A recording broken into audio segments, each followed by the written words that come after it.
আগুন আমাদের মানবজাতির সম্ভবত প্রথম আর সবচেয়ে বড় আবিষ্কারগুলোর একটা।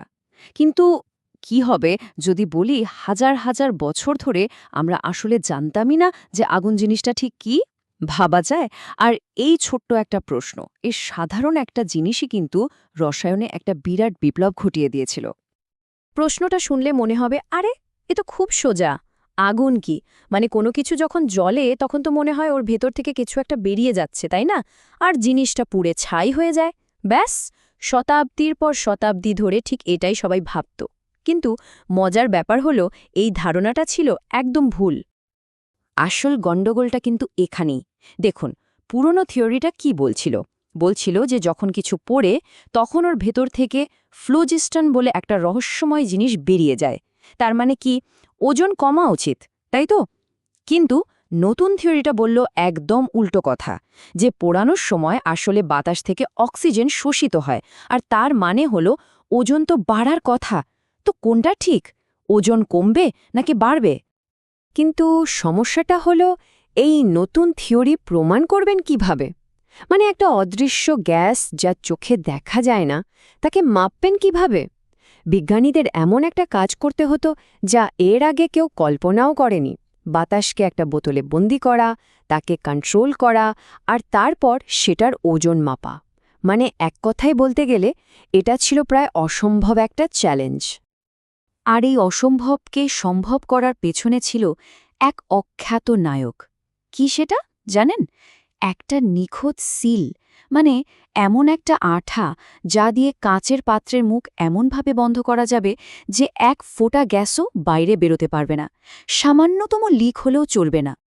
এই বিশেষ আঠাটার নাম ছিল ফ্যাট লিউড, আর এটা বানালোটা ছিল ধৈর্যের এক চরম পরীক্ষা। ভাবুন একবার, ঘণ্টার পর ঘণ্টা ধরে একটা লোহার মোশল দিয়ে কাদা পিটিয়ে পিটিয়ে একদম গুঁড়ো করে ফেলা হচ্ছে। তারপর তাতে ফোঁটা ফোঁটা করে মেশানো হচ্ছে তিসির তেল। মানে কি পরিমাণ নিখুঁত আর কষ্টকর একটা কাজ! এই কথাটা একবার দেখুন।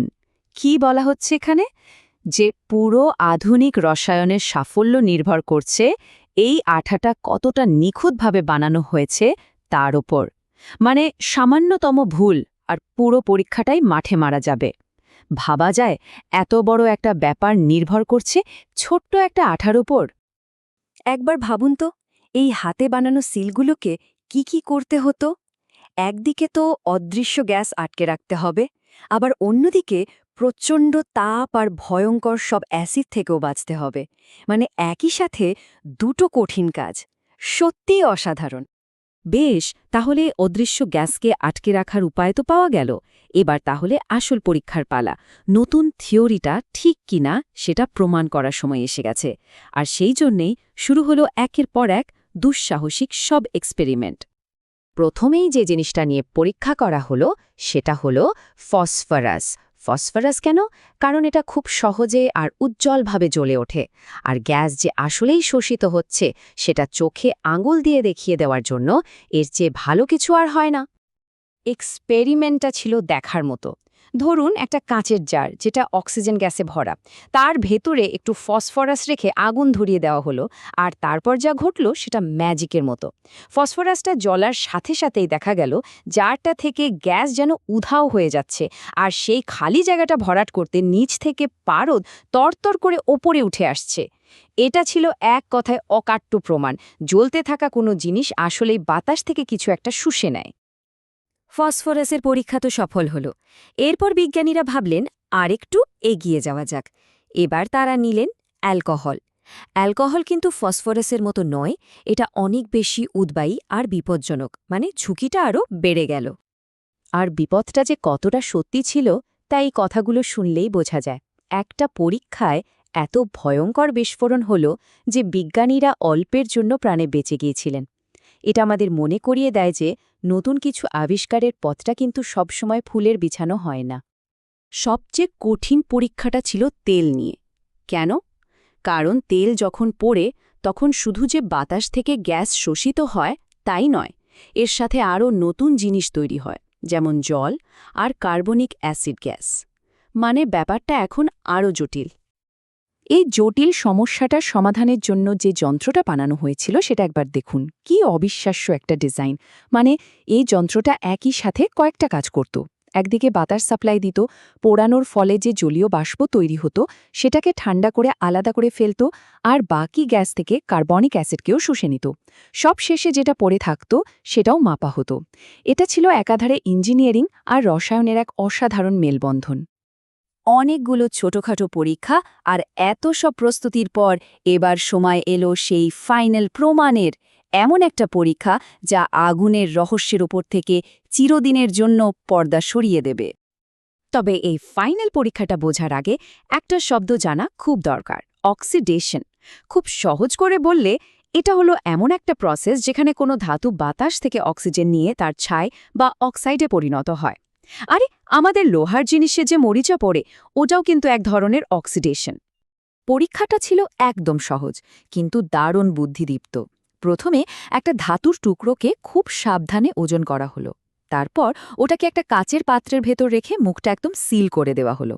এবার ধাতু সমেত পুরো পাত্রটার ওজন মাপা হলো। এরপর পাত্রটাকে গরম করা হলো, যতক্ষণ না ভেতরের ধাতুটা পুড়ে ছাই হয়ে যায়। সব শেষে ঠান্ডা করে পুরো পাত্রটাকে আবার ওজন করা হলো। আর ফলাফল একদম অবাক করার মতো। দেখা গেল পাত্রটার মোট ওজনের এক বিন্দুও পরিবর্তন হয়নি, 0। মনে হচ্ছিল যেন কিছুই ঘটেনি। কিন্তু আসল টুইস্টটা ছিল এরপরে। যে মুহূর্তে পাত্রটার সিলটা ভাঙা হলো, সাথে সাথে একটা হিস করে শব্দ হলো, আর বাতাস হুড়মুড় করে ভেতরে ঢুকে গেল। আর তারপর ভেতরের ছাইটাকে যখন আলাদা করে ওজন করা হলো, দেখা গেল সেটার ওজন আগের মূল ধাতুটার চেয়ে বেশি। ব্যাপারটা কি হলো? মানে পুরো পাত্রের ওজন বাড়েনি, কিন্তু ভেতরের ছাইটার ওজন বেড়ে গেল। এটা কিভাবে সম্ভব? আর এখানেই ছিল পুরো রহস্যের সমাধান। আসলে কি হয়েছিল? ধাতুটা যখন পড়ছিল তখন ওটা পাত্রের ভেতরের বাতাস থেকে অক্সিজেন শুষে নিয়েছিল।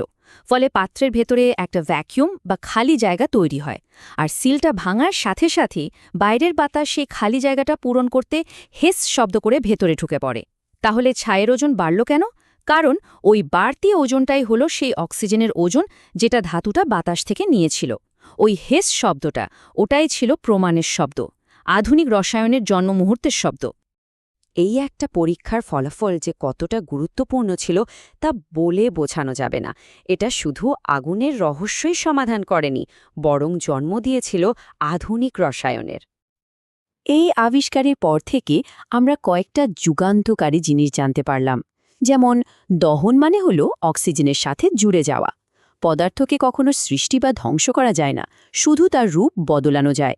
জল কোনো মৌলিক পদার্থ না, ওটা আসলে হাইড্রোজেন আর অক্সিজেন দিয়ে তৈরি একটা যৌগ। আর সবচেয়ে বড় শিক্ষাটা ছিল বিজ্ঞান মানেই হলো নিখুঁত পরিমাপ, আন্দাজে কোনো কথা চলবে না। শেষ পর্যন্ত এই একটা বাক্যে পুরো বিপ্লবটা ধরা আছে। যে কোনো দহনের পেছনেই অক্সিজেনেশন দরকার, মানে অক্সিজেন লাগবেই। এটাই ছিল রসায়নের জন্য এক সম্পূর্ণ নতুন দিগন্ত।